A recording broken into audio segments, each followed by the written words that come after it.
Question number 35. The electric field intensity at a point near the outside of the surface of a charged conductor of any sphere is even. The electric field intensity due to the uniformly charged infinite thin plate is E2. तो ये question हो चुका था 35. 36 देखिए. Force acting upon a charged particle is between the plate of a charged conductor is F. If one plate of the conductor is removed, then the force becomes F by 2. ये भी हो चुका था. Question number 37. Electric field intensity at a point in between and outside two thin spherical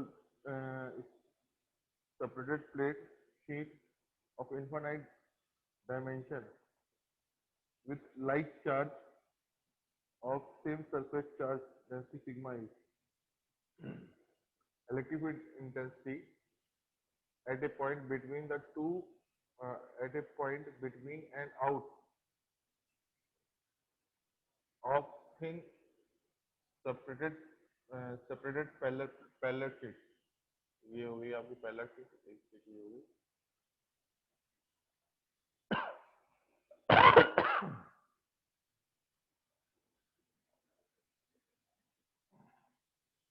तो इसकी वजह से side field कितनी होगी? E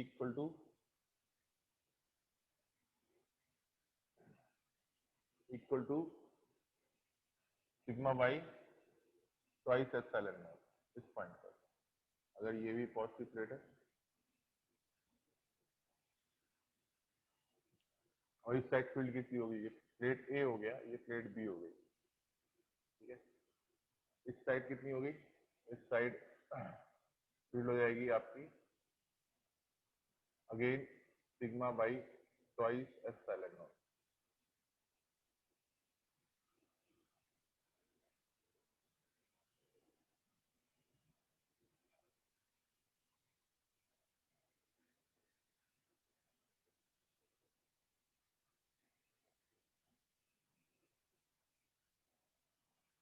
okay. अब ये भी, इस पे भी सेम चार्ज ही उसने बोला है कि यहाँ पे भी सेम चार्जेस है. तो इसकी वजह से इस साइड फील्ड कितनी हो जाएगी? इधर होगी, वो भी होगी sigma by twice epsilon naught. और इस साइड में जो फील्ड हो जाएगी वो that is sigma by twice epsilon naught. इस पॉइंट पे क्या होगा? इस पॉइंट पे इसकी वजह से इस साइड इलेक्ट्रिक फील्ड होगी और इस शीट की वजह से इस साइड इलेक्ट्रिक फील्ड होगी. तो net electric field at this point is 0. और इस पॉइंट पे क्या होगा? इसकी वजह से sigma by twice epsilon not इधर होगी और इसकी वजह से भी sigma by twice epsilon not इधर ही होगी. That is sigma by epsilon not.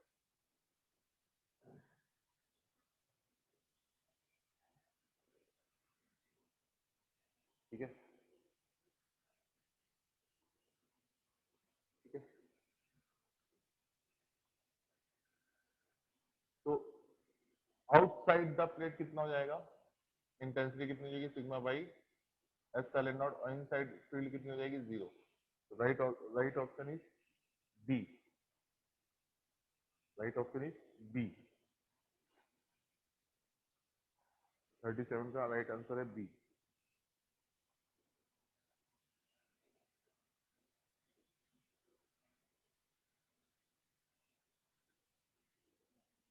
Thirty-eight. In air, a charge so bubble of radius r is in equilibrium, having outside and inner pressure being equal. The charge on the drop is surface tension is this. Okay.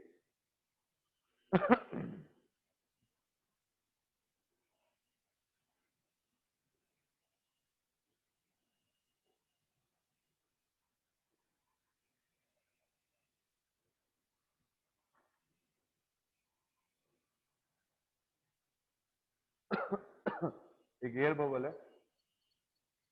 और उसपे एक surface tension है. ठीक है.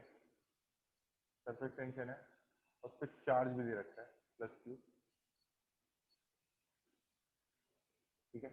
तो अभी बोल रहा है कि यहाँ पे जो प्रेशर पी होगा, इनसाइड जो प्रेशर P1 होगा और आउटसाइड जो प्रेशर P2 होगा, अगर वो दोनों इक्वल होते हैं तो फिर ये एयर बबल स्टेबल रेडियस में रहेगा, तो रेडियस आर स्टेबल रहेगा। तो ये डायरेक्ट कंक्लूजन पे है, मैंने आपको बताया था इसको, इसमें हमें 12th में बुक में है ये, इस पर डायरेक्ट कंक्लूजन आता है, तो ये रिजल्ट आपको डायरेक्ट याद रखना है।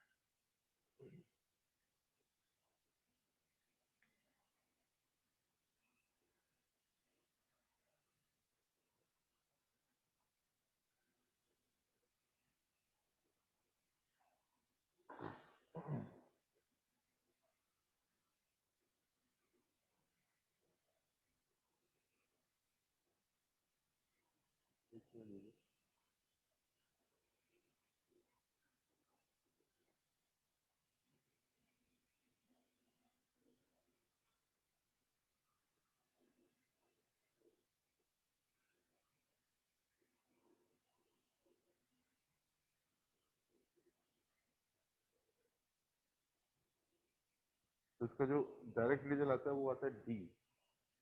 इस केस में प्रेशर पी जो इनसाइड होगा that is equal to 4 pi r²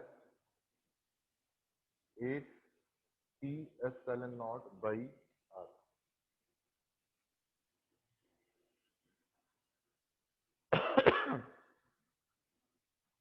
8 T ε0 by r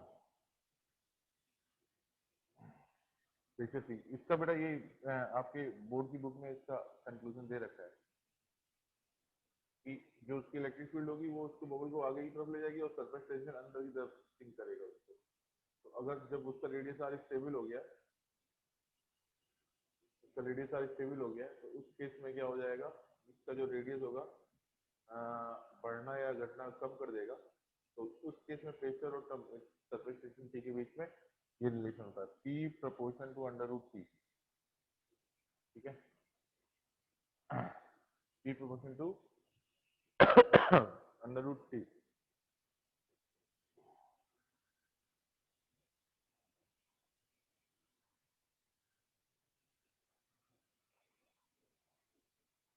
question number 39।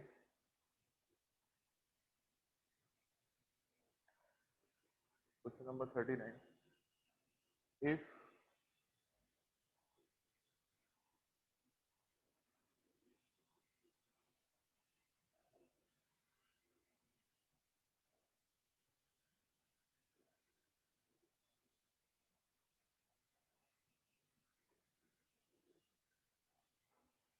question number 39, if the electric field intensity at a electric field intensity of a electric field, the electrostatic energy density is proportion to, is the electric field intensity of an electrostatic field, is the electric field intensity of a electrostatic field, electric field intensity हो गया,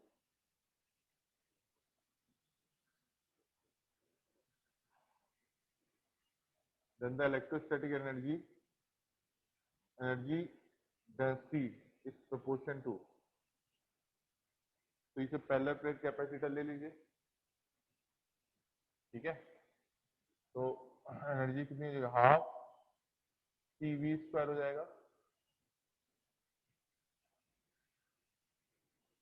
energy कितनी हो जाएगी, half CV², यहाँ पे L² से यानी distance L से डिवाइड कर दीजिए, L² से डिवाइड कर दीजिए, फिर L² से मल्टीप्लाई कर दीजिए, एनर्जी होगी ना ये U, तो half CL² V/L the whole square, V/L is what, V/L is the electric field E, potential energy U is directly proportional to E²।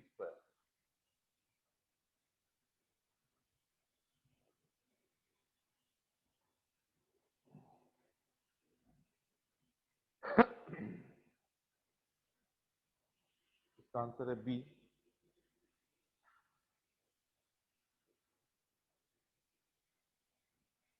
A piece of cloud having a piece of cloud having an area of 25 into 10 to the power 6 meter square and electric potential of 10 to the power 5 volt if the height of cloud is 0.75 kilometer. The energy of the electric field between earth and the cloud will be. तो इस case में आप अर्थ और cloud को एक parallel plate capacitor की तरह consider कर लेंगे, ठीक है। तो ये आपका क्लाउड हो गया, मान लीजिए ये क्लाउड हो गया, ठीक है, इसका एरिया ए दे रखा है, और ये अर्थ हो गया, ठीक है। तो इसको भी आप एक प्लेट मान लीजिए, ठीक है।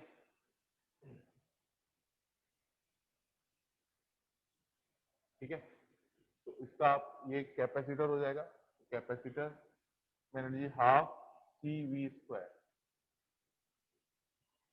ए piece of cloud having area of this, तो एरिया ए कितना दे रखा है, उसका एरिया ए दे रखा है 25 इंटू 10 की power 6 metre square and electric potential. Earth जो है वो क्या हो गया, अर्थ ग्राउंड पे हो गया, क्या अर्थ जीरो पोटेंशियल पे हो गया। इसका पोटेंशियल कितना दे रखा है, इसका पोटेंशियल दे रखा है 10 की पावर 5 वोल्ट।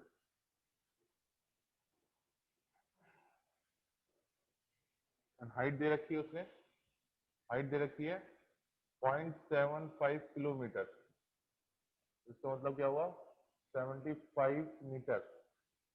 तो इसका कैपेसिटेंस निकालेंगे C equal to A epsilon not by D। इसका कैपेसिटेंस निकाल लिया, आपको एरिया पता है, D पता है, एप्सिलॉन नॉट पता है, ठीक है। तो एनर्जी कितनी हो गई, हाफ C, ये वैल्यू C की यहाँ पुट कर देंगे, और V का square. What is the V, V is the potential difference between this two plate. ये जीरो पे हो गया, ये V पोटेंशियल पे हो गया। तो what is the potential difference, 10 की पावर 5 का स्क्वायर। ओके, सिंपल था ये क्वेश्चन।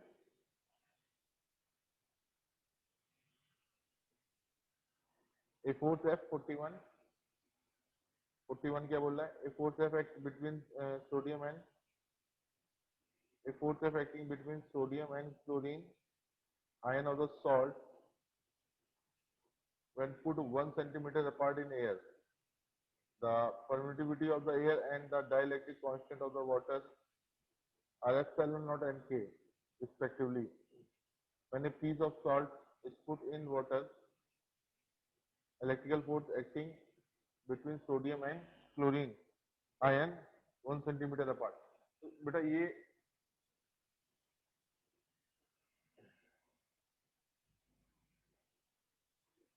दो आयन दे रखे होंगे, गुलाम सर पे है ये क्वेश्चन, दो आयन दे रखे हैं। The force between the ion equal to what, F equal to 1 upon 4 pi epsilon naught K Q1 Q2 by R square,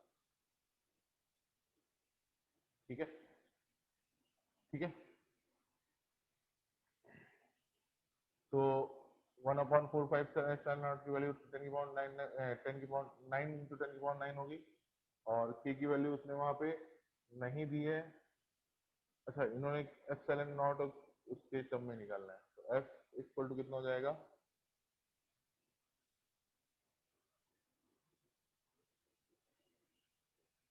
एक क्लोरीन एटम हो गया, क्लोरीन निगेटिव हो गया और सोडियम प्लस आयन पॉजिटिव हो गया, ठीक है। उनके बीच का डिस्टेंस कितना दे रखा है, 1 सेंटीमीटर दे रखा है।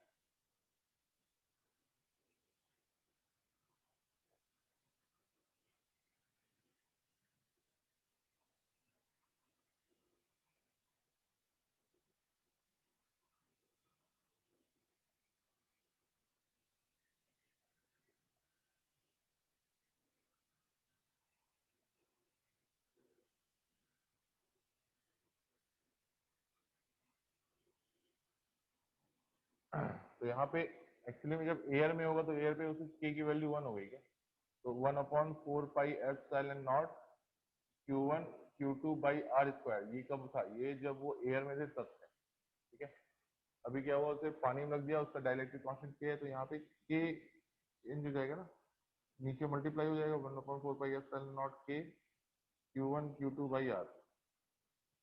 एक्चुअली में फोर्स कितना हो जाएगा, force inside the water water equal to हो जाएगा F बाई के। क्लियर है सबको?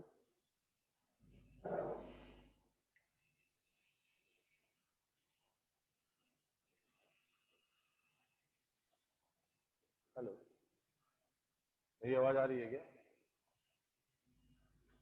मेरी आवाज आ रही है सबको?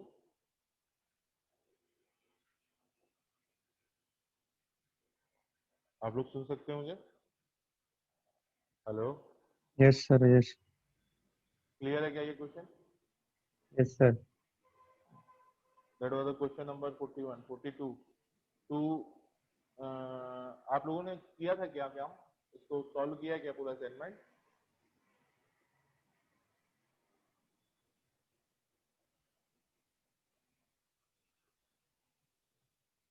असाइनमेंट ये पूरा सॉल्व किया है क्या?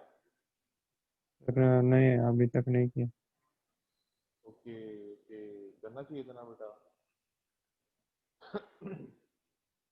Two parallel plates have equal and opposite charges when the separation between them is when the separation between them is when the space between them is evacuated. The electric field between the plates is this. When the space is filled with the dielectric and electric field becomes this. The dielectric constant. तो ये तो capacitor का ही question है, simple सा capacitance का ही question है।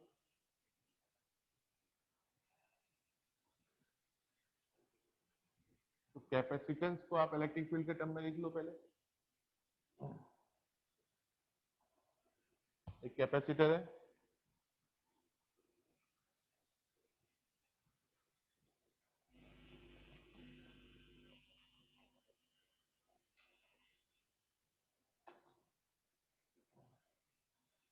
एक capacitor है, एक कैपेसिटर, उसका ये क्रॉस सेक्शन एरिया है ए,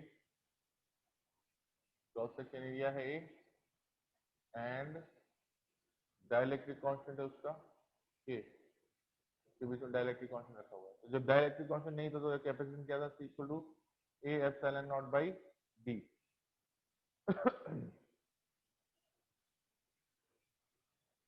equal to A epsilon not by D था, और उसमें डाइलेक्ट्रिक डाल दिया गया तो उसमें C प्राइम कितना हो जाएगा? के A epsilon not by D.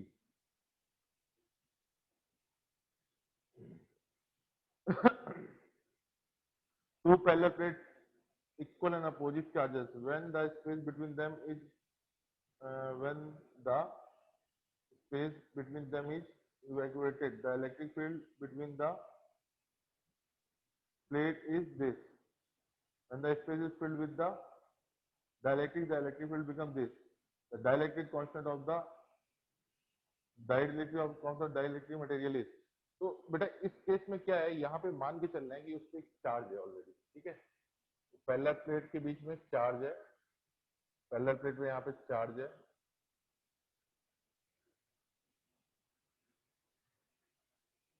ठीक है? ओके, जब ये चार्ज है यहाँ पर तो Q इक्वल टू CV हो गया क्या?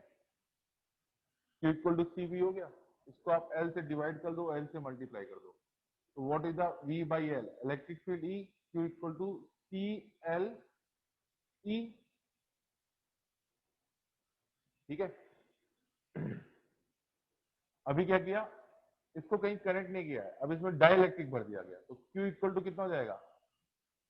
C प्राइम L और new electric field E naught, ठीक है? New electric field E not, तो ठीक है, अभी आप इसको डिवाइड कर दोगे या फिर आप इसको इक्वल कर दो, तो C prime L E naught equal to what? C L E, L से L कट गया, ठीक है? L से L कट गया, तो C prime by C equal to E by E naught, E by E naught, ठीक है? तो अभी इलेक्ट्रिक फील्ड उन्होंने पहले दे रखी है और बाद में भी दे रखी है। When the space between them evacuated, यानी जब यहाँ पे कोई भी डाइलेक्ट्रिक नहीं था तो उसमें इलेक्ट्रिक फील्ड थी कितनी? 2 इंटू 10 की पावर 5, 2 इंटू 10 की पावर 5, और जब उनके बीच में डाला गया डाइलेक्ट्रिक, तो उसके यहाँ पे हो गया, ये हो गया C। C prime equal to कितना हो जाएगा? C प्राइम इक्वल टू हो जाएगा K A epsilon not by D upon A epsilon not by D। ये कट गया तो K इक्वल टू कितना आ गया? 2 आ गया।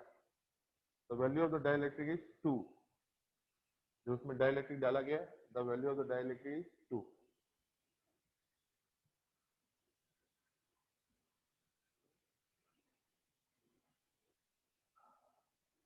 The capacity of a conductor does not depend on charges and potential.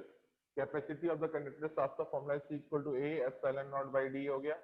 तो ये यहाँ पे कहीं पे भी चार्जेस नहीं आ रहे, कहीं पोटेंशियल नहीं आ रहा है। ठीक है। नेचर ऑफ द मटेरियल, तो किससे वो बनाया गया है? पहला प्लेट किससे बनाया गया है? That is the nature of the material. तो किसी भी चीज पे डिपेंड नहीं करते। किस पे डिपेंड करेंगे? उनके बीच का सेपरेशन क्या है, डी, उनका क्रॉस सेक्शन एरिया क्या है, जो डाइलेक्ट्रिक बीच में भरा गया है वो कैसा है। केवल इन्हीं 3 प्रॉपर्टीज पे डिपेंड करते हैं capacity of the conductor. The capacitor यानी 43 हो गया, 44। The outer sphere of a spherical air capacitor is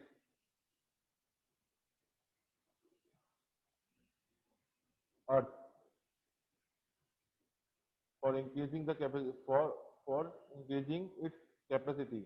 The outer sphere of a spherical air conductor is earth. Okay, vice plane is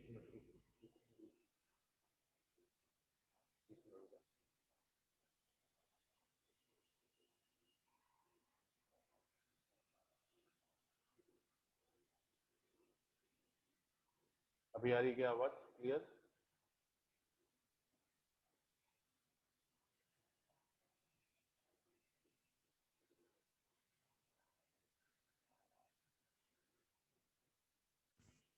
hello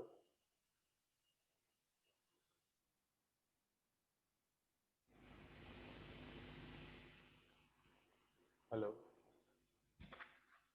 hello. Yes, sir, it is clear now. Okay, okay, let me check it.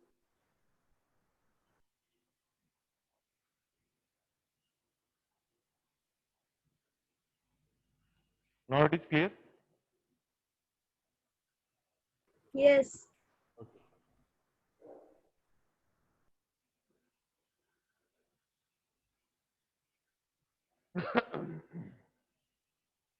The outer sphere of a spherical air capacitor is earth for increasing its capacitance.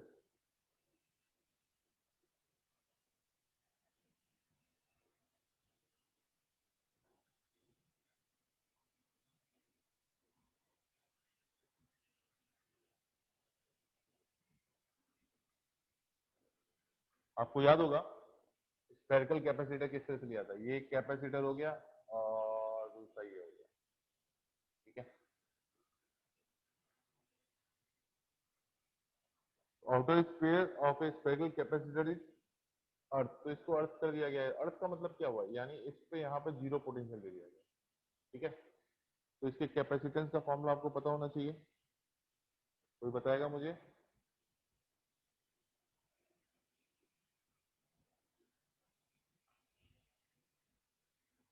कोई बताएगा इसके capacitance का formula क्या होता है?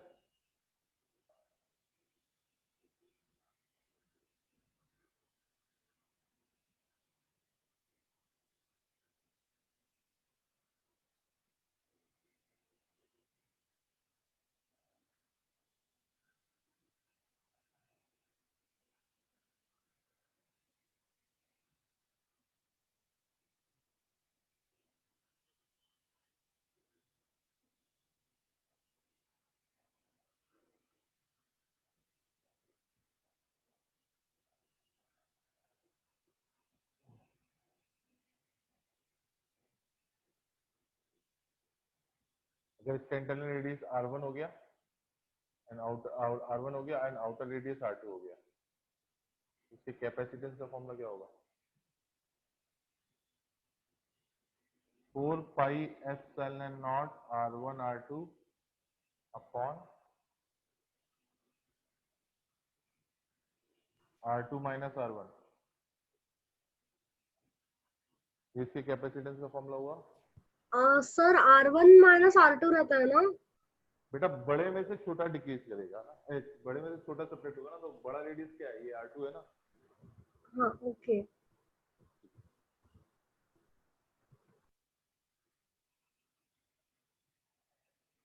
तो outer surface work कर गया, फॉर इंक्रीजिंग द कैपेसिटेंस क्या करना पड़ेगा? इंक्रीजिंग द कैपेसिटेंस, उसके बीच में क्या है, आप उसके बीच में एक डाइलेक्ट्रिक डाल दो तब भी उसका कैपेसिटेंस इंक्रीज हो जाएगा। ठीक है, तो C इक्वल टू कितना हो जाएगा? 4 पाई एप्सिलॉन नॉट के r1 r2 upon r2 minus r1 हो जाएगा। ठीक है, या फिर आप क्या कर सकते हो,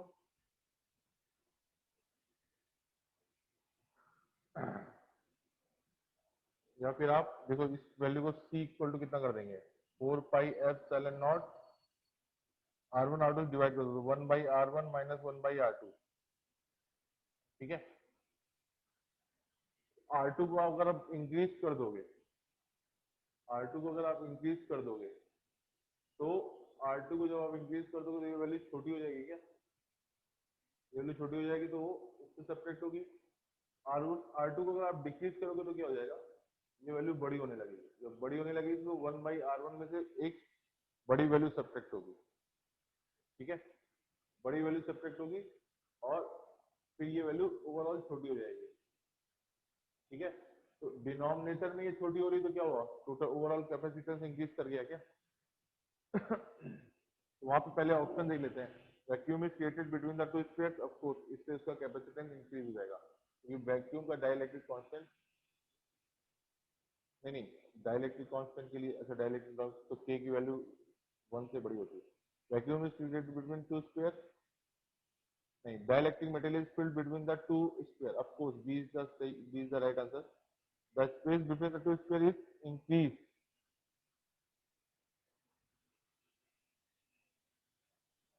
the earthing of the other sphere is remove. Earthing से डिपेंड नहीं पड़ता बेटा, अर्थिंग से ऑफ कोर्स कोई रिलेशन नहीं है। अर्थिंग क्या कर रहा है, केवल इसके आउटर सरफेस को जीरो पोटेंशियल दे रहा है, अंदर वाले पे कितना चार्ज है या कितना पोटेंशियल है, तो वो पोटेंशियल डिफरेंस V होगा ना। और वैसे भी कैपेसिटेंस पोटेंशियल पे तो डिपेंड करता नहीं है, या पोटेंशियल डिफरेंस पे तो डिपेंड नहीं करता। वो क्या होता है, वो that is a property of the geometry and material used to manufacture the capacitor. B is the right answer.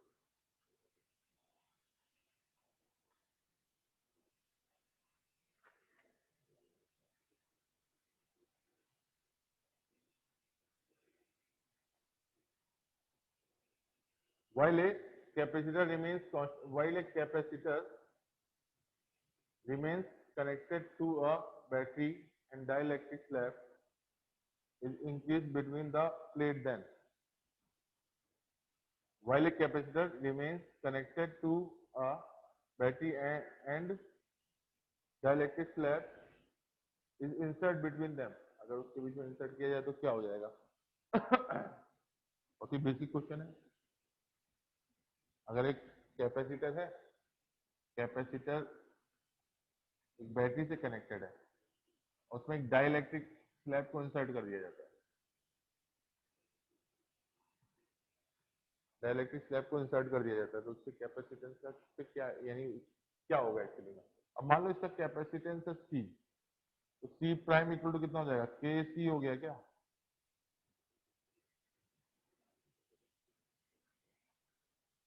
C prime equal to कितना हो गया? KC हो गया। तो यहाँ से एक चार्ज Q निकलेगा और उस पर जाएगा, तो Q इक्वल टू कितना हो जाएगा? CV हो जाएगा क्या?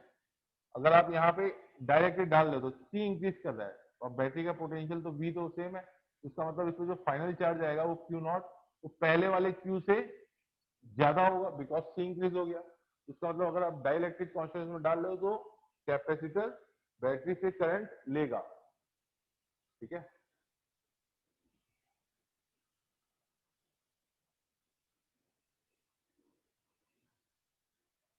Potential difference between the plate change नहीं, वो बैटरी से कनेक्टेड, तो पोटेंशियल डिफरेंस मेंटेन रहेगा। Charge flow from the battery to the capacitor, B is the right answer. Electric field between the plate increases, electric energy store in the capacitor decreases. तो energy store कितना हो जाएगा, half C new by into V square.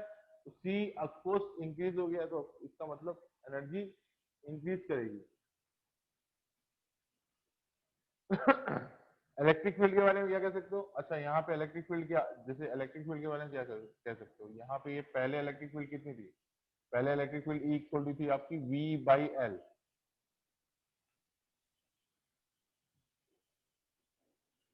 ठीक है, we by L. ठीक है, अभी आपने डाइलेक्ट्रिक डाल दिया, डाइलेक्ट्रिक डाल दिया, और यहाँ पर आपका डाइलेक्ट्रिक डाल दिया, तो यहाँ पे आपका पोटेंशियल अभी भी वी ही रहा ना, बैटरी बैटरी तो वी पोटेंशियल की, तो वो वी पोटेंशियल मेंटेन रहा, वी पोटेंशियल मेंटेन रहा।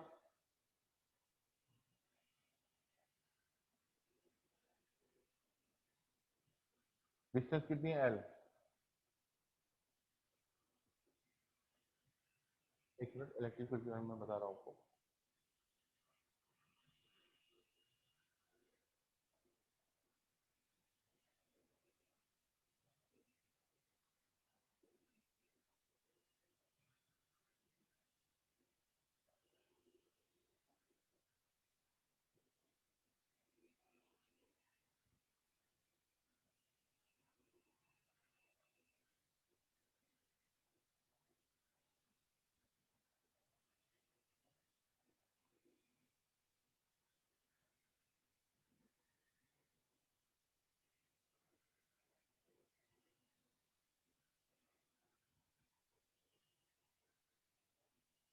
ओके, फील्ड इसके बीच में सेम रहेगी,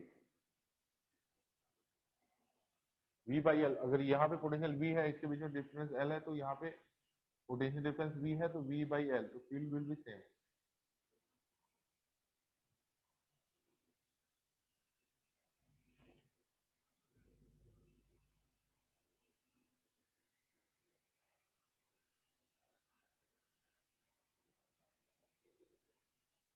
question number 45, question number 46।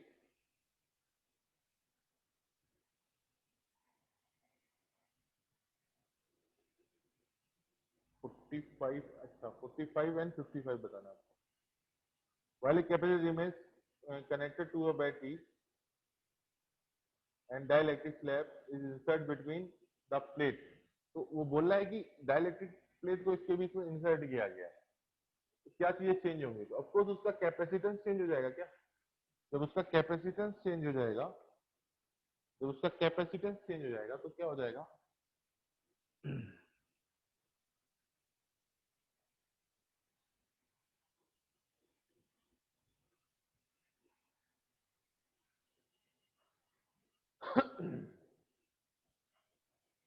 Q equal to कितना हो गया, C इंटू वी। ठीक है, तो अभी कैपेसिटेंस कितना है, C इक्वल टू कितना है, A epsilon not by D. अभी फाइनल उसका कैपेसिटेंस कितना हो जाएगा, K A epsilon not by D.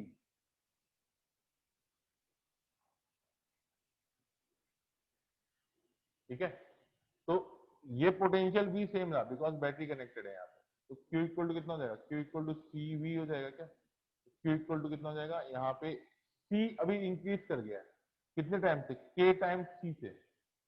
पहले C इतना था जो कि ये है, अभी K टाइम C हो जाएगा, V हो जाएगा, तो V Q प्राइम क्या हुआ, Q prime K C V हो गया ना।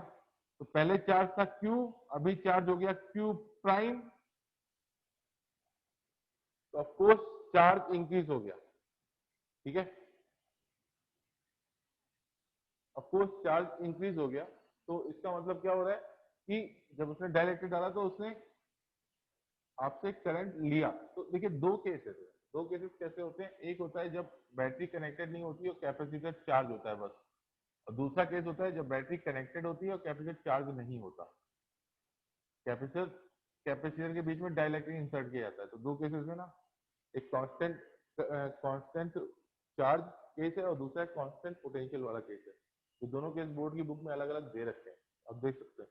Question number 55, a parallel plate air capacitor is charged to a potential V after disconnecting the battery. Distance between the plate of the capacitor increase using a insulator handle. As the detail the potential difference between the plate is. तो ये कौन सा case है? ये है आपका जो question number 55 जो बेटा आप बोल रहे हो, ये कांस्टेंट चार्ज वाला केस है। उसमें पहले कैपेसिटर को चार्ज कर दिया गया है और फिर उसको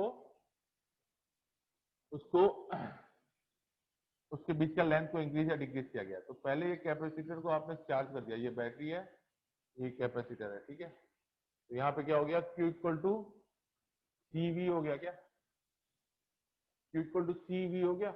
यहाँ पे जो चार्ज है Q और जो C है, तो C कितना हो गया, A epsilon not by D into V। तो Q इक्वल टू कितना हो जाएगा, A epsilon not by D into V।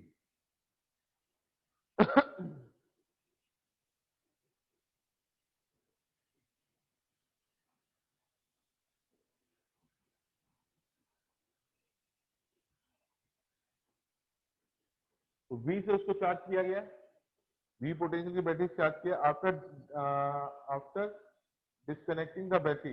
अभी इस पे चार्ज आ चुका है, Q equal to C into V का चार्ज आ चुका है।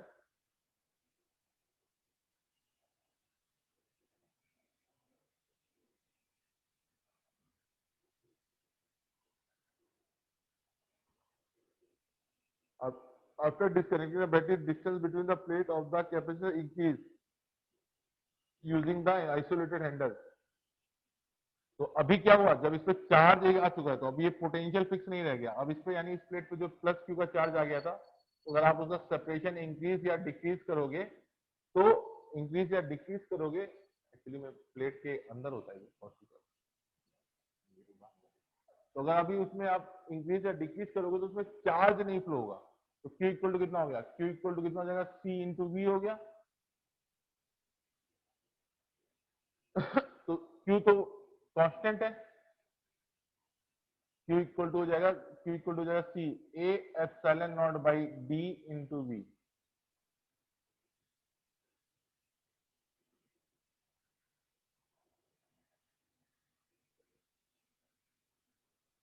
ओके, तो डिस्टेंस को इंक्रीज कर रहा है, तो पोटेंशियल पे क्या होगा, तो V इक्वल टू कितना हो जाएगा, Q D by A epsilon not.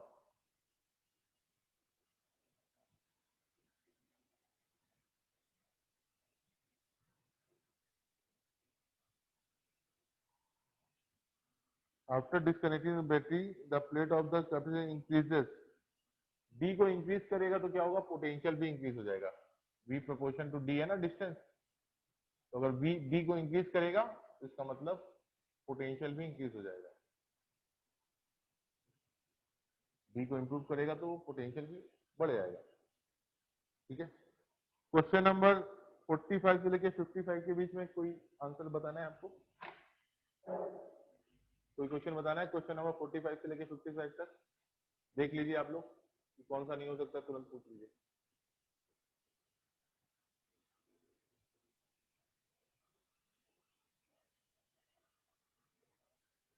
अच्छा, आपको 45 से 55 तक मिला नहीं है, okay okay okay.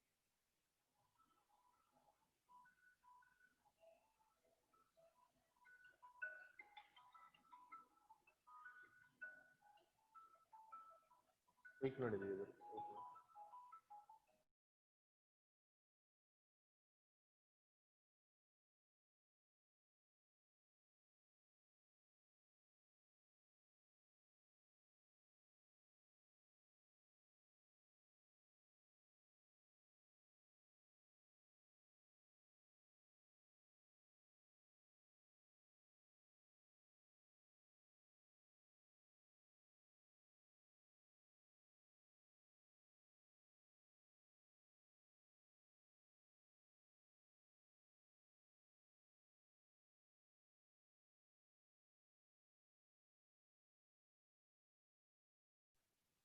Okay, question number 45,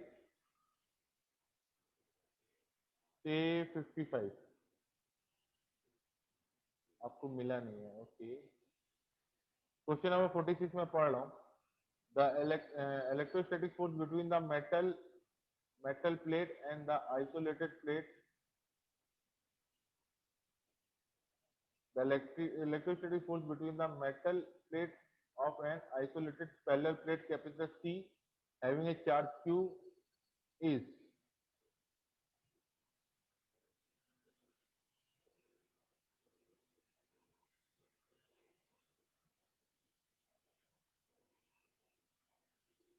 independent of the distance between the plate. पहला ऑप्शन है independent of the distance between the plate.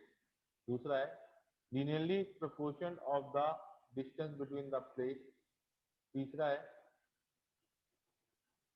proportion to the square root of the distance between the plate. Independent proportional to the distance between the plate. Sorry, inversely proportion to the distance between the plate. इसका answer क्या है बेटा? एक parallel plate capacitor के बीच का अगर वो charge है, तो अगर वो चार्ज है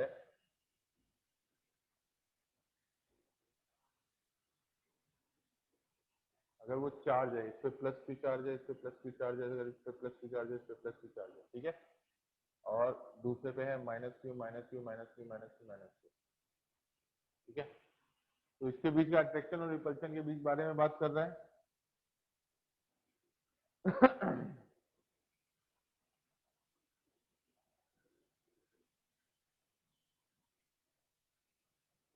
ओके, एक बात बताओ मेरे को, अगर आप इसको दूर ले जाते हो या पास ले जाते हो तो चार्ज तो उस पर चेंज नहीं होगा, चार्ज तो उस पर चेंज नहीं होगा, चार्ज चेंज होगा क्या? चार्ज उतना ही रहेगा जितना पहले था। तो फील्ड भी इस प्लेट की वजह से फील्ड कितनी होगी? इस प्लेट की वजह से फील्ड होगी सिग्मा बाई एप्सिलॉन नॉट, और इसकी वजह से भी अंदर की तरफ फील्ड होगी कितनी? Plus sigma by epsilon naught. तो नेट फील्ड इस डायरेक्शन में होगी सिग्मा बाई एप्सिलॉन नॉट। तो सिग्मा बाई एप्सिलॉन नॉट साफ साफ दिख रहा है कि ये डिपेंड ही नहीं कर रहा है डिस्टेंस पे, डिस्टेंस पे किसी भी तरह से डिपेंड नहीं कर रहा है, तो इलेक्ट्रिक फील्ड चेंज नहीं होगी उनके बीच में। चेंज क्या होगा? चेंज होता है बेटा पोटेंशियल, ठीक है, पोटेंशियल केवल चेंज होगा जब इलेक्ट्रिक फील्ड चेंज नहीं होगी। तो यहाँ पे इलेक्ट्रिक फील्ड ई दे रखी है, ये चार्ज प्लस क्यू दे रखा है, तो वहां पे कितना हो गया? Force F equal to Q into E हो गया, एफ इक्वल टू हो जाएगा Q into sigma by epsilon not.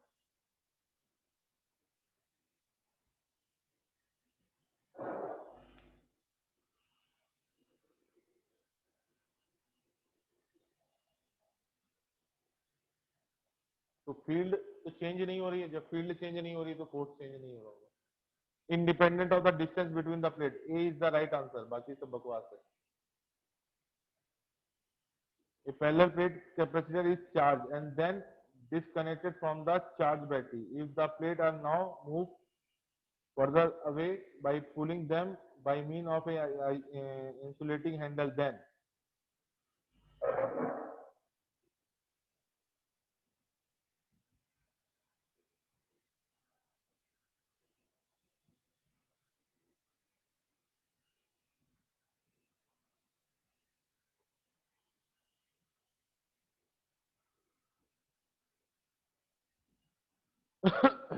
Charge capacitor है,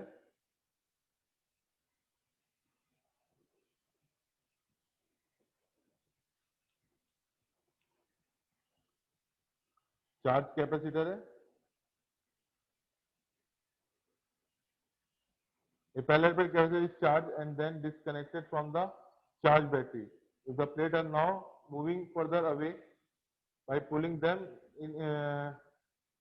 by mean of isolated handle, तो अभी क्या हुआ, इसको चार्ज कर दिया गया था बैटरी से, ठीक है, बैटरी से चार्ज कर दिया था, इसका कैपेसिटेंस था सी, पोटेंशियल था वी, तो क्यू इक्वल टू कितना आ जाएगा? सी वी आ गया क्या? Q equal to C V आ गया, तो Q equal to C V, तो सी इक्वल टू कितना हो गया? A epsilon not by D,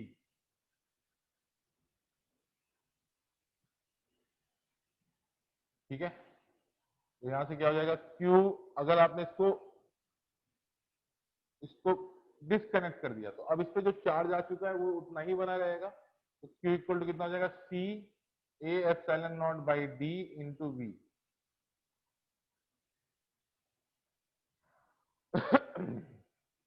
Q not fix है, ठीक है। तो अभी V इक्वल टू कितना हो जाएगा, Q D by A epsilon not, Q D by A epsilon not, Q D by A epsilon naught. तो अब यहां से आप देखिए आंसर बताइए। The energy stored in the capacitor decreases. Okay, energy store की बात हो रही, तो what is the energy store, half CV square ना, ठीक है।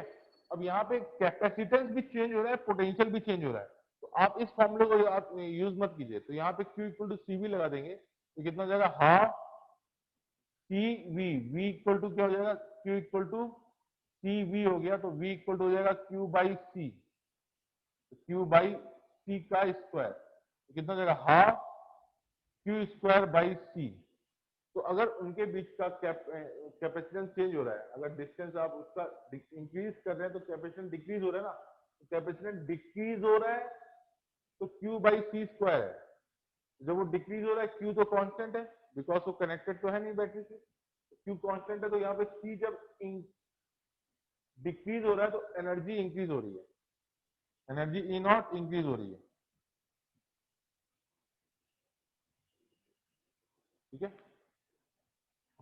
The energy stored in the capacitor decreases, the capacitance of the capacitor increases।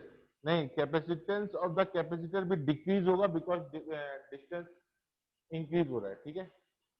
The charge on the capacitor decreases, नहीं charge तो कांस्टेंट है, voltage across the capacitor increases, तो voltage across the capacitor क्या हो जाएगा, V equal to Q A epsilon naught, तो Q constant है, A epsilon naught constant है, तो V प्रोपोर्शन टू D हो गया क्या, V प्रोपोर्शन टू D हो गया, तो D इंक्रीज करेगा, उसका कैपेसिटेंस भी इंक्रीज करेगा।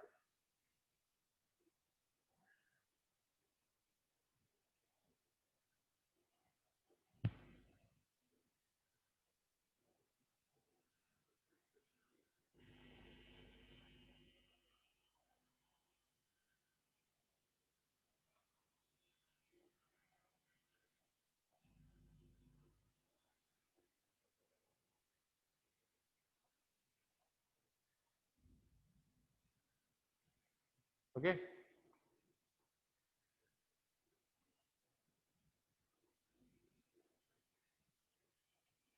that was the question number, that was the question number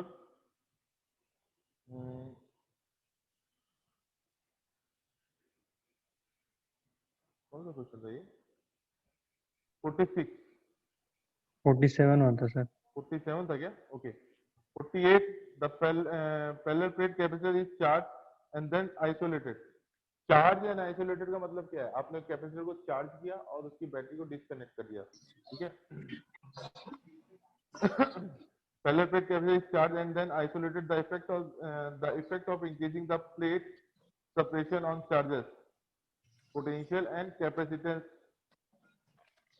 respectively are। तो वहां पे पहला ही यही वाला क्वेश्चन है, the effect of increasing of plate separation, यानी डी को इंक्रीज कर रहा है, बाकी चीजों पे क्या पड़ेगा, चार्जेस। तो चार्ज जो रहेगा, अभी इस पे चार्ज क्यों दे दिया था, चार्ज जो रहेगा वो एज इट इज ही रहेगा, तो चार्ज तो अभी बैटरी से डिस्कनेक्ट है तो चार्ज कांस्टेंट रहेगा, तो यानी डी वाला तो पहले देखते ही देखते गलत हो गया, ठीक है। अभी बचा आपका ए बी सी, दूसरी क्वांटिटी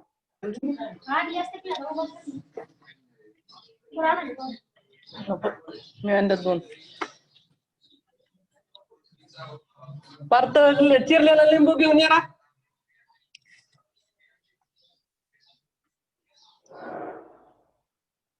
विकास अपना माइक बंद कर दो। चिरलेला होतो ना।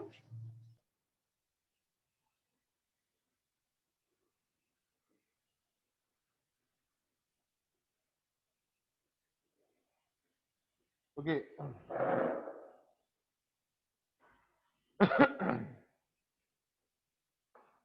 if the effect is increases the if the the effect on the increasing of the plate separation on charge, potential पे क्या इफेक्ट पड़ेगा, V प्रोपोर्शन टू D है, तो अगर सेपरेशन इंक्रीज करोगे D तो पोटेंशियल भी इंक्रीज होगा, ठीक है। तो यहाँ से आ जाता है A भी गलत हो जाता है यहाँ पे,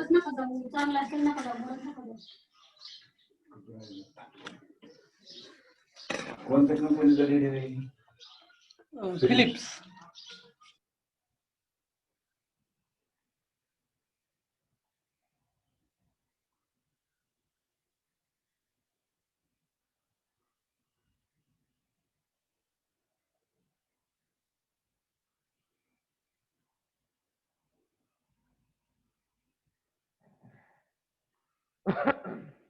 पोटेंशियल V पे क्या इफेक्ट पड़ेगा, potential V of course proportion to D है, तो पोटेंशियल V इंक्रीज हो जाएगा। कैपेसिटेंस पे क्या इफेक्ट पड़ेगा, तो C इक्वल टू A/0/D है, तो कैपेसिटेंस D डिक्रीज करेगा। तो answer is the right answer is C, यानी क्या हुआ, राइट आंसर इज C, यानी चार्ज कांस्टेंट रहेगा, पोटेंशियल V इंक्रीज करेगा एंड कैपेसिटेंस C डिक्रीज करेगा।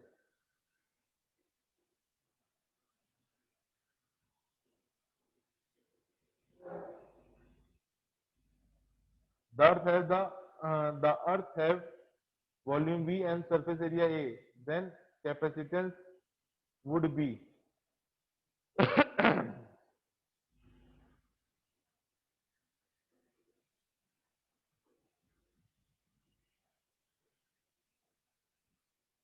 the earth has volume V and surface area A, the capacitance would be, तो बेटा आपने स्पेरिकल कैपेसिटर वाला केस देखा था क्या, 4 pi epsilon naught R1 R2 upon R2 minus R1,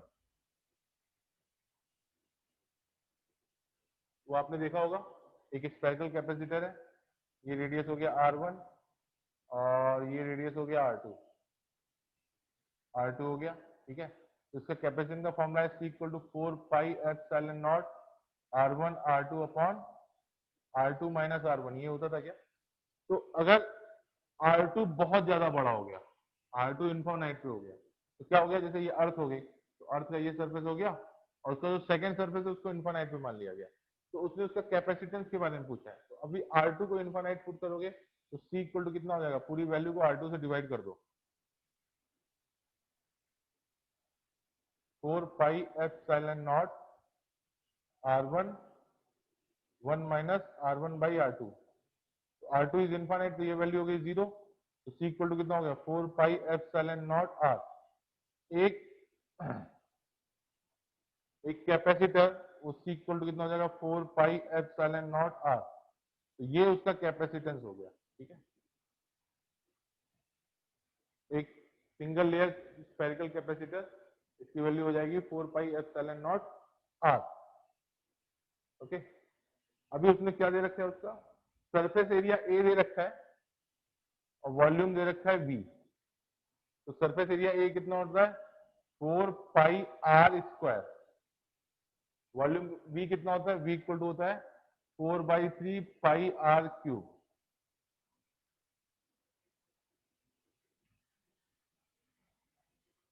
four pi R square and volume भी कितना होता है 4/3 pi R क्यूब। तो अभी मुझे इस फॉर्मूले में ये सरफेस एरिया वॉल्यूम को फिट करना है, ठीक है।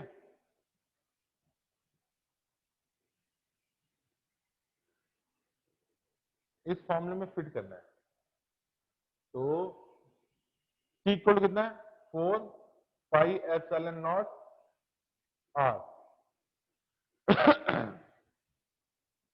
तो इस साइड एप्सिलॉन नॉट की मल्टीप्लाई कर दो, उधर A का A की पावर n ले लो, A की पावर A ले लो और V की पावर B ले लो, ठीक है। तो यहां से यहां कट गया, तो 4 pi R इक्वल टू कितना हो जाएगा, A कितना हो जाएगा 4 pi R स्क्वायर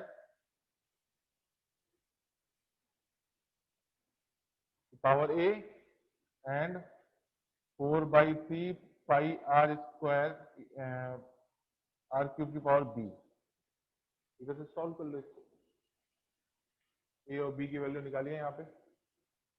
तो आर की power twice A into R की power C B equal to कितना हुआ, आर की power twice A plus 3b, twice A plus 3b equal to हो गया 1। इधर 1 आया ना। अभी 4 पाई, तो 4 पाई की पावर ए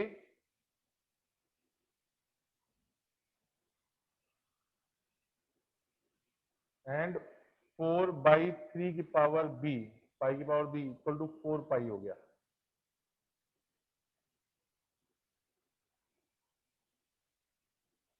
ठीक है, तो यहां से कितना हो जाएगा, 2 की पावर ए, पाई की पावर ए प्लस 4 की पावर बी एंड 3 की पावर 4 की पावर बी एंड 3 की power minus B into pi की पावर ए, पाई की पावर बी इक्वल टू 4 पाई।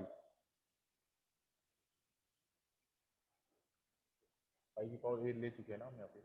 तो ए प्लस बी इक्वल टू 1 आ गया।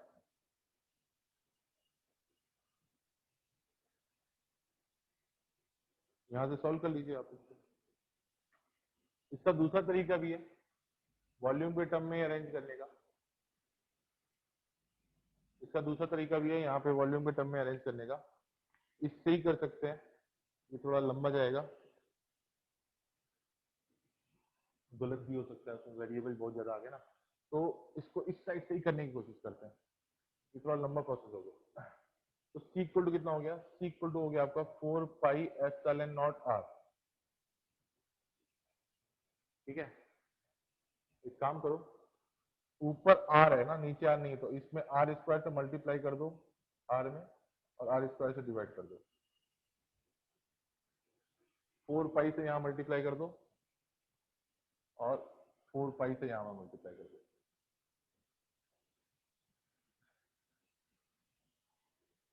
बाई 3 कर दीजिए, बाई 3 कर दीजिए। इक्वल टू कितना हो गया, 12 pi epsilon naught R cube, 12 नहीं रहते, हाँ 12 into into 4 pi by 3 upon 4 pi R square. ये ज्यादा सिंपल है।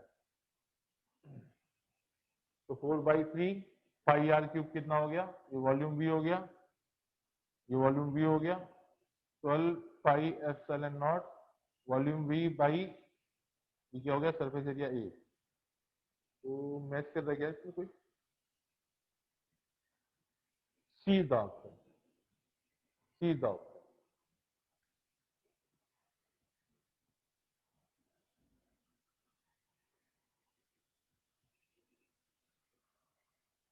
सी is the right option.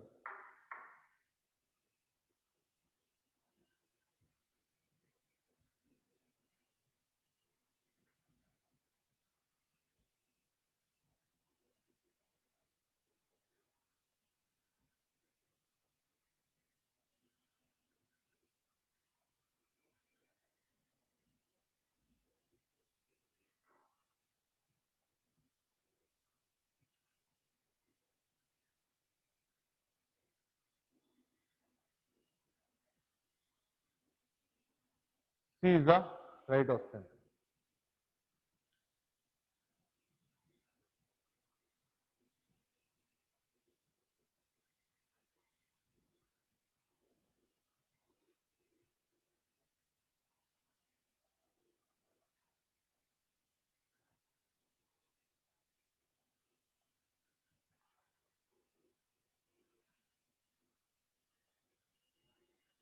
Question number 49, question number 49।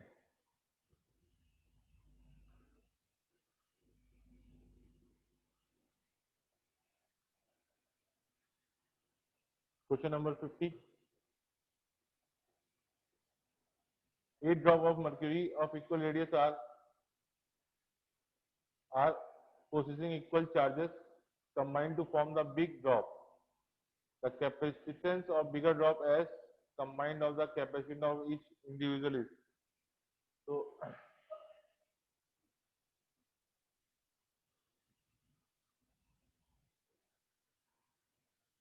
अगर ये है, इसका रेडियस है आर, तो इसका कैपेसिटेंस कितना हो गया 4 पाई एप्सिलॉन नॉट आर, इतना हो गया क्या इसका कैपेसिटेंस।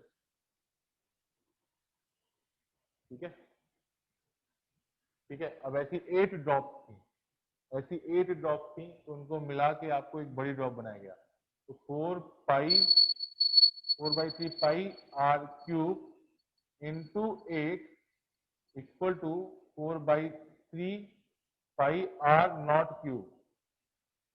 ठीक है, 4/3 से 4/3 कट गया,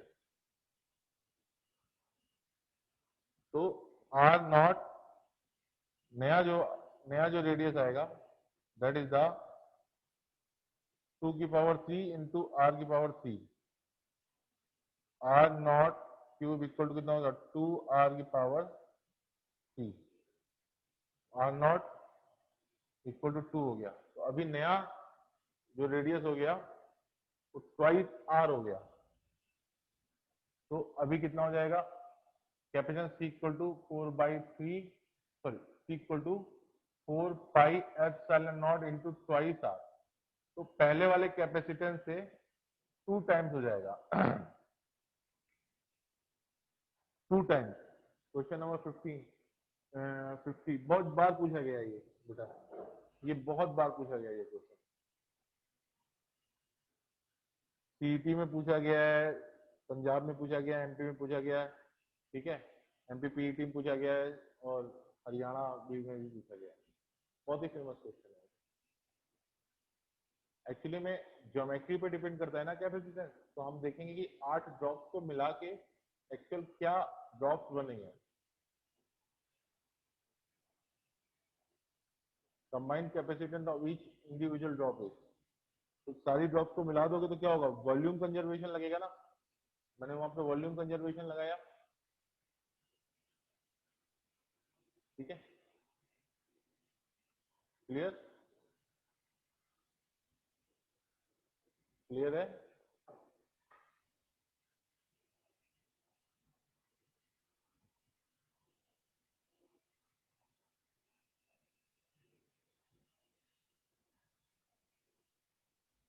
क्लियर है सबको ये, ओके। 51, 52, 53 सिंपल है, आप इसमें से जो सा ना आ रहा हो वो पूछ लीजिए। ठीक है, उसके बाद क्वेश्चन नंबर 56 से लेके 65 तक हम आज खत्म कर देंगे और फिर ये असाइनमेंट ऑलमोस्ट खत्म हो जाएगा। उसके बाद इसमें कुछ है नहीं, बाकी सब सिंपल कैपेसिटेंस वाले एडिशन वाले, तो वो आप अटेम्प्ट करके हमसे डाउट पूछ लोगे। ठीक है, तो अभी ब्रेक लेते हैं आधे घंटे का, आधे घंटे के ब्रेक के बारे में मिलते हैं। मीटिंग लीव मत कीजिएगा, मीटिंग इसको चलने दीजिए। क्लियर है।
हाँ सर, ट्राई किया क्या question?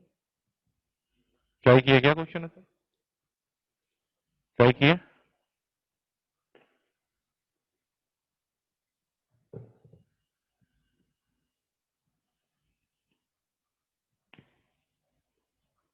Hello,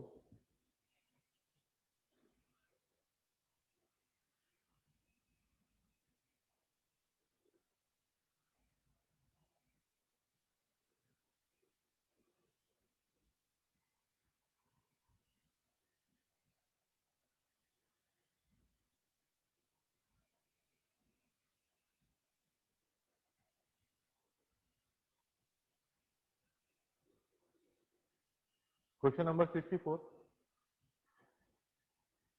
Question number 64. A pellet filled capacitor has a capacitance of 50 microfarad and 110 microfarad when immersed in a oil. 50 microfarad है जब वो एयर में है, और 10 माइक्रोफैरेड है जब वो 110 माइक्रोफैरेड है जब वो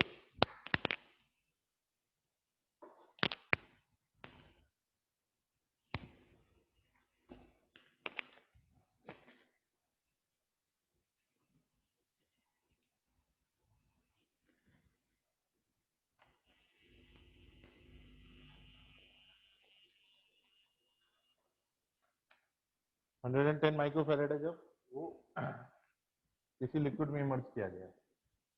तो उसने पूछा कि what is the dielectric constant जिसमें वो इमर्ज किया गया है। तो डाइलेक्ट्रिक कांस्टेंट मैं ले लेता हूँ सी प्राइम, 110 बोल रहा है, वो कितना हो जाएगा के A epsilon not by D, और यहाँ पे हो जाएगा A epsilon not by D, and that is C and that is 50। Ratio ले लिया आपने, तो के इक्वल टू कितना आ जाएगा 110 बाई 50, तो ये हो जाएगा 11/5। Dielectric constant is 11/5।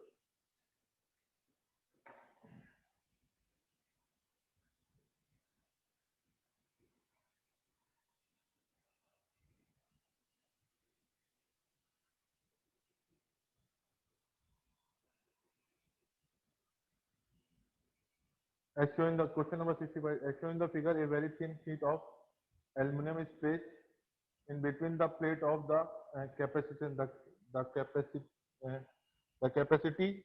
Okay, actually में क्या हुआ, ये एक कैपेसिटर है, ठीक है, ठीक है, मैं मान लेता हूँ यहाँ पे उसके बीच का डिस्टेंस है डी एंड उसका क्रॉस सेक्शन एरिया है ए, तो सी इक्वल टू कितना हो जाएगा A epsilon not by D हो गया। यहाँ पे एल्यूमिनियम एक कंडक्टिंग प्लेट रख दी गई, तो उस केस में क्या हो जाएगा, इसको आप क्या मान सकते हो कि ये दो प्लेट हो गई, ठीक है, उसका एक सरफेस एक प्लेट हो जाएगा, दूसरा सरफेस उसका दूसरा प्लेट हो जाएगा।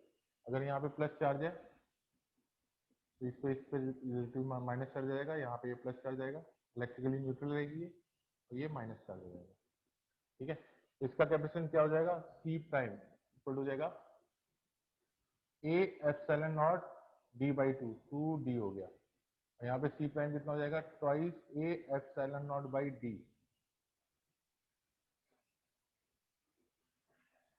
तो दो सीरीज में जुड़े हुए हैं, तो 1/c इक्वल टू कितना हो जाएगा 1/c prime plus 1/c prime, 1/c equal to हो जाएगा 2/c प्राइम, ठीक है। तो c प्राइम इक्वल टू हो जाएगा 2c, तो इसका कैपेसिटेंस क्या हो जाएगा,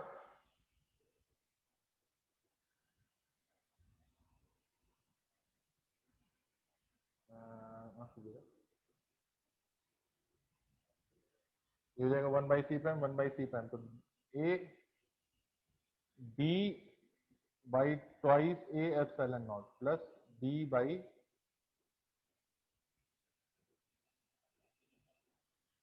तो 1/c prime plus 1/c prime is effective C, ये हो जाएगा आपका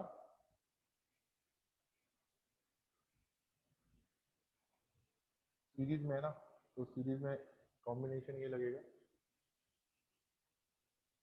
तो d by twice A epsilon naught plus d by twice A epsilon not,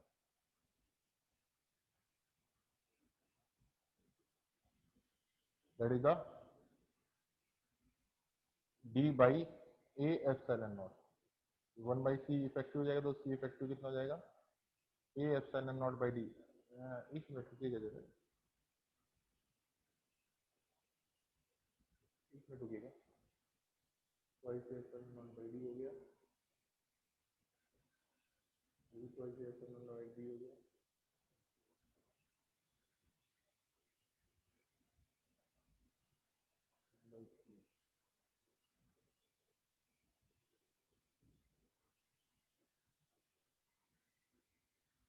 unchange रहेगा, अनचेंज। ऑप्शन इज रिमेन्स 65 का सी है, 65 का सी अनचेंज, ऑफ कोर्स 65 का सी unchange.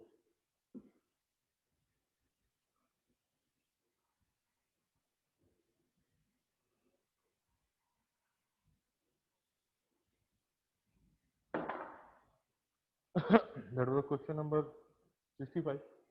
Question number 66. Question number 66. A parallel plate capacitor has a capacitance C when the half filled with the dielectric constant phi. The percentage increase in the capacitance will be.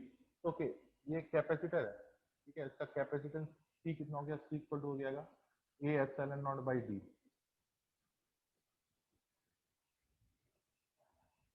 अभी इसको half fill कर दिया गया पानी, यानी एक dielectric से जिसका डाइलेक्ट्रिक है 5, ठीक है। तो अभी इस केस में क्रॉस सेक्शन एरिया हो जाएगा इसका हाफ।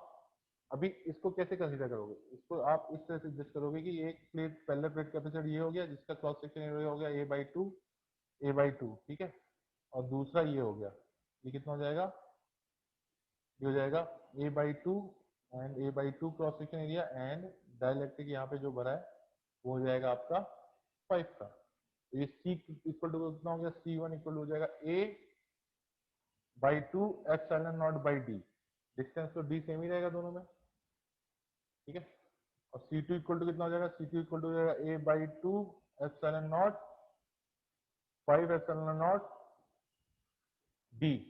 अब ये दोनों पैरेलल में, तो पैरेलल में क्या हो जाएगा, C इफेक्टिव इक्वल टू हो जाएगा C1 plus C2 and that is equal to a epsilon not by twice d plus 5a epsilon not by twice d। ये आपको हो जाएगा 6a epsilon not by twice d and that is equal to 3a epsilon not by d, ठीक है। तो पहले capacitance कितना था, a एप्सिलॉन नॉट बाई 3, अभी कितना हो गया, 3 टाइम्स हो गया, तो एक्चुअली में 300% इंक्रीज हो गया ना।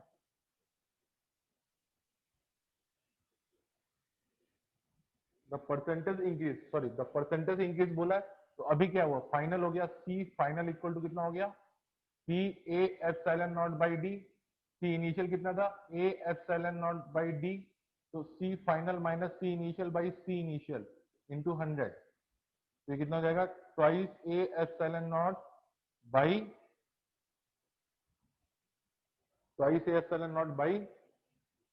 A epsilon not by D into 100, ये कितना हो जाएगा, 200% इंक्रीज हो गया capacitance.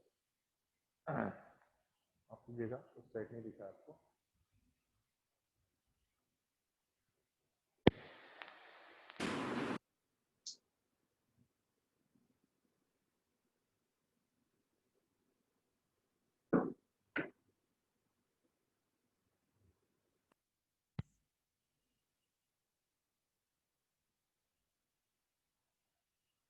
Hello hello hello, yes sir. आवाज आ रही है क्या मेरी? Yes sir. Okay okay okay,